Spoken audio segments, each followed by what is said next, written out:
Olá você, muito bom dia. Está no ar a primeira edição do Mister Mengão, o seu telejornal com as notícias do mais querido do Brasil.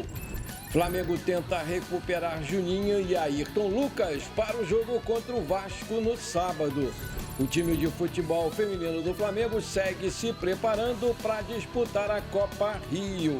Wesley pode trocar o Flamengo pela Arábia Saudita ainda nessa temporada. Delator complica a vida de Lucas Paquetá e traz revelação que pode banir o meia do futebol. Essas e outras você confere agora. Fica comigo até o final, porque aqui tem muito mais Flamengo pra você. Em meio aos recentes desfalques que estão no departamento médico do clube, Felipe Luiz teve uma boa notícia nessa quinta-feira. Substituído logo no início do clássico contra o Botafogo, Juninho passou por exames de imagem que não detectaram lesão na coxa direita do atacante, apenas um edema muscular. O Juninho iniciou o tratamento contra a dor ainda no Maracanã e segue em observação pelo departamento médico. O clube tenta recuperá-lo junto com Ayrton Lucas a tempo para o jogo contra o Vasco amanhã, às 21h45, horário de Brasília, no Maracanã, pela 10ª rodada do Campeonato Carioca. O Ayrton Lucas também continua tratando a pancada sofrida no joelho esquerdo no Fla-Flu e ainda com dores no local, ele não treinou com o grupo em campo na reapresentação do elenco na tarde dessa quinta-feira no Ninho do Urubu. Com Juninho e Ayrton Lucas ainda como dúvidas, o Felipe Luiz já sabe que vai ter 3 desfalques contra o Vasco. Alexandro, que sofreu uma lesão leve na coxa esquerda e está preparado para a reta final do Carioca, além de Gerson e Cleiton, que foram expulsos contra o Botafogo naquela confusão generalizada.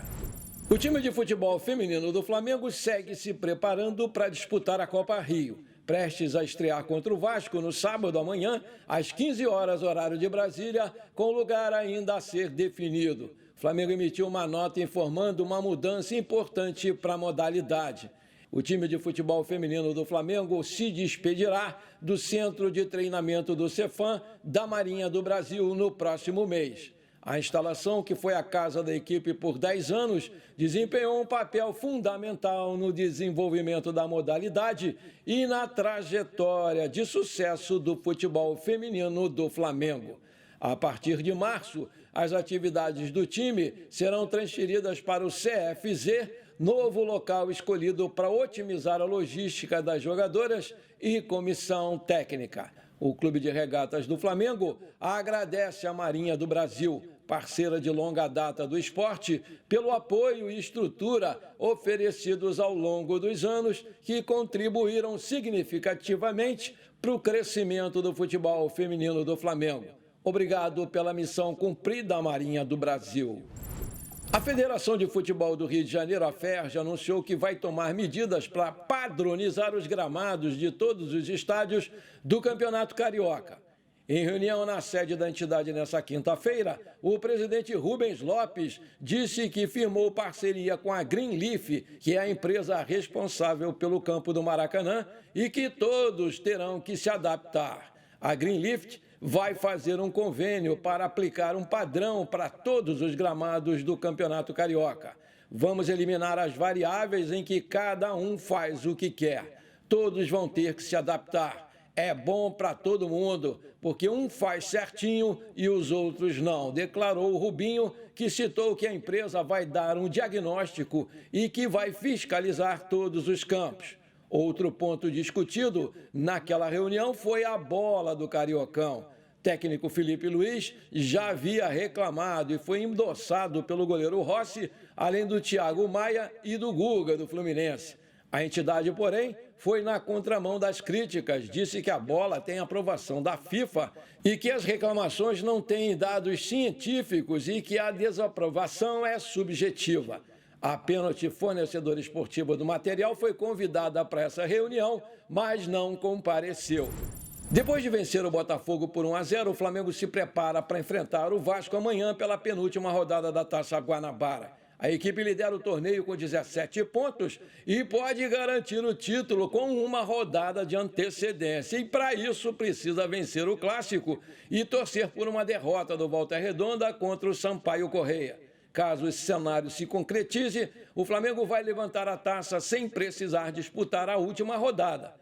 Atualmente, o Mengão ocupa a primeira posição com 17 pontos, conquistados em 9 partidas. O Volta Redonda tem a mesma pontuação, mas leva desvantagem no saldo de gols, 13-1, a favor do Flamengo.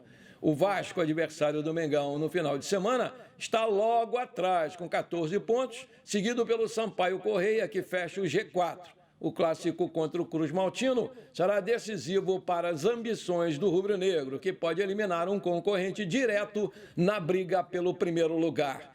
A 10ª rodada da Taça Guanabara reserva confrontos diretos entre os 4 primeiros colocados, o que pode ser determinante para a definição da sua classificação. Enquanto o Flamengo encara o Vasco, o Volta Redonda mede forças com o Sampaio Corrêa. Esse cruzamento entre as melhores equipes do torneio pode favorecer o rubro-negro.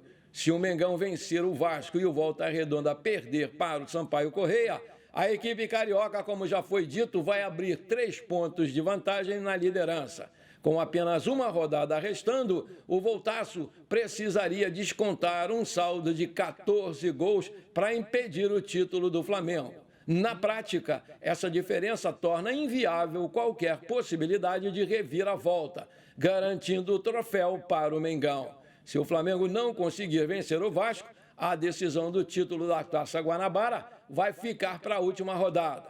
Um empate manteria o time na liderança, mas ainda vulnerável ao Volta Redonda.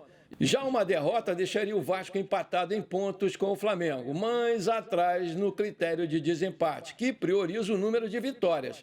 Nesse caso, o Flamengo precisaria bater o Maricá para evitar surpresas na reta final da competição. A CBF definiu, além de Wagner Magalhães, a equipe de arbitragem para o jogo entre Flamengo e Vasco amanhã. Vai contar com Rodrigo Henrique Corrêa e Thiago Filemon Pinto como assistentes. No comando de árbitro de vídeo, VAR, estará Felipe Jorge Bennett. A escolha do árbitro levanta debates entre torcedores, considerando episódios anteriores que geraram insatisfação de ambos os lados, porque o Wagner já esteve envolvido em decisões contestadas pelo Flamengo, como no clássico contra o Fluminense pelo Carioca de 2023. Naquela ocasião, as duas torcidas saíram insatisfeitas com as suas marcações, reforçando as críticas sobre o seu desempenho em jogos de grande porte. Outro episódio que marcou a relação entre o árbitro e o Flamengo aconteceu na final do Campeonato Carioca de 2020. Durante aquela decisão contra o Fluminense, o Wagner Magalhães expulsou o Gabigol nos minutos finais da partida. O atacante já havia sido substituído e deixava o campo para a entrada do Léo Pereira, quando recebeu o cartão vermelho. Decisão que causou revolta entre os jogadores e os torcedores.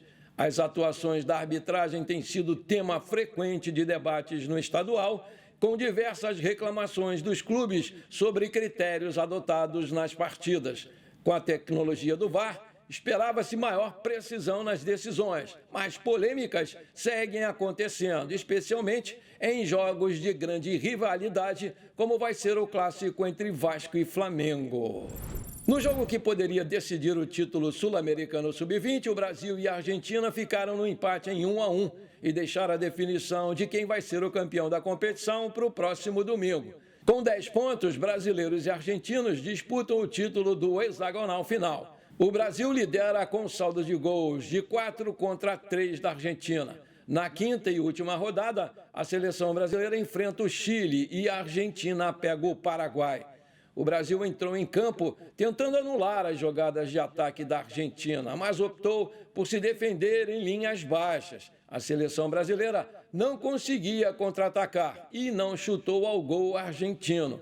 Já a Argentina, que no primeiro jogo contra o Brasil havia aplicado uma sonora goleada de 6-0, dominou as ações do clássico e assustou com o Echeverri, que parou na boa defesa do goleiro Felipe Longo. Aos 37 minutos, Igor Serrote errou na defesa, Soler invadiu a área pela ponta e foi derrubado pelo Breno Bidon. Na cobrança do pênalti, aos 39, Echeverri esbanjou categoria, deslocou o goleiro Longo e chutou de cavadinha no canto direito de Longo para abrir o placar. No segundo tempo, o time do Ramon Menezes voltou mais ligado, disputando mais bolas e brigando pelos rebotes. O time melhorou pouco a pouco, ainda assim faltava profundidade. Isso foi resolvido aos 32 minutos do segundo tempo, O lateral direito, Igor Serrote, avançou pelo meio, quebrou a marcação argentina e fez um lindo passe para o Rayan, que saiu na cara do gol e chutou cruzado para empatar o jogo. O gol aumentou a confiança do Brasil, que passou a dominar as ações. A partida ficou aberta, com as duas equipes tentando o gol do título, mas o placar de 1-1 se manteve inalterado. O Brasil entrou em campo com Felipe Longo, Igor Serrote, Iago, Jair e Leandrinho, Gabriel Moscardo e Breno Bidon, Rayan, depois Arthur Dias, Pedro Henrique e Wesley, depois David Washington, Gustavo Prado, depois Alisson. Maravilha, se você está curtindo esse nosso programa, então não esquece, por favor, manda brasa agora no like para fortalecer o nosso canal, porque para cada like que você deixa, o YouTube recomenda esse nosso vídeo para mais 4 pessoas. E aí o canal cresce mais rápido e eu te agradeço por isso. Se você ainda não é inscrito, bora lá, me dá esse prazer. Aperta o botãozão inscrever-se, aperta o sininho ali, pronto. Simples assim, muito obrigado. Essa aqui é preocupante. O Lucas Paquetá, do West Ham e da Seleção Brasileira, teria recebido um cartão amarelo como presente de aniversário para o seu irmão Matheus Tolentino. Segundo o delator Bruno Lopes, afirmou em seu depoimento na CPI da manipulação de jogos e apostas esportivas. De acordo com o relatório, um contato chamado Marlon Bruno Nascimento da Silva repassou essa informação do presente para o Lopes. Vale lembrar que o Flamengo está de olho na contratação do nosso querido Paquetá. O cartão em questão foi recebido pelo meio-campista na partida contra o Aston Villa no dia 12 de março de 2023, quando o irmão do jogador completou 28 anos.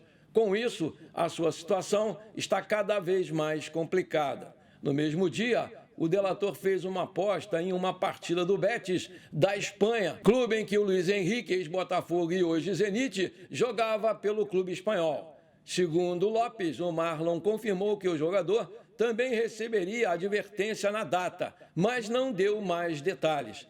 Apontado como responsável por contar ao Lopes sobre o presente de aniversário, o Marlon teria recebido R$97 mil, valor dividido em 5 transações, de Bruno Tolentino, tio do Paquetá. O documento também aponta que o suspeito seria amigo do irmão do jogador. O delator Lopes, por sua vez, é apontado como líder do esquema criminoso investigado pela Operação Penalidade Máxima. Enquanto isso, o empresário do jogador Lucas Paquetá esteve na última terça-feira no Ninho do Urubu e se reuniu com o diretor de futebol José Boto e deixou em aberto a possibilidade da volta do jogador ao clube depois do julgamento na Inglaterra, que, segundo o GE, vai acontecer em março. Conforme informações do portal Bastidores Fla, chegou uma proposta de um clube da Arábia Saudita pelo lateral direito Wesley, de 21 anos. O valor oferecido para o jogador é de 38 milhões de euros, cerca de 228 milhões de reais na cotação atual. Vale destacar que os clubes sauditas vêm mudando os perfis de contratações e acabam priorizando agora a contratação de jovens promissores para o futebol do clube. Dessa forma, o nome do Wesley entrou na lista dos árabes. Lidando com ofertas superiores a qualquer outro mercado, o salário milionário oferecido pelo clube é que pode acabar sendo o diferencial para conquistar o jogador a aceitar a ida para o clube da Arábia Saudita. Vale destacar que o Flamengo chegou a recusar algumas ofertas pelo jogador, mas com a evolução que vem acontecendo em campo, entende que vai ser improvável garanti-lo na equipe. Inicialmente, o objetivo é conseguir segurá-lo até o Mundial de Clubes e vendê-lo por 35 milhões de euros. Caso essa proposta de 38 milhões de euros se confirme e dependendo da vontade do Wesley em jogar na Arábia Saudita, o Flamengo vai sim negociá-lo ainda nessa temporada. Mas o mais provável é que ele só saia depois do Mundial de Clubes da FIFA, que começa em junho e vai até meados de julho nos Estados Unidos. Aí eu te pergunto, por 228 milhões de reais, você venderia o Wesley? Coloca aí. Bom, por enquanto foi isso. Eu espero que você tenha gostado do nosso programa. Muito obrigado por você ter ficado comigo até aqui. Um grande abraço, bora ser feliz. Pra cima deles, Mengão!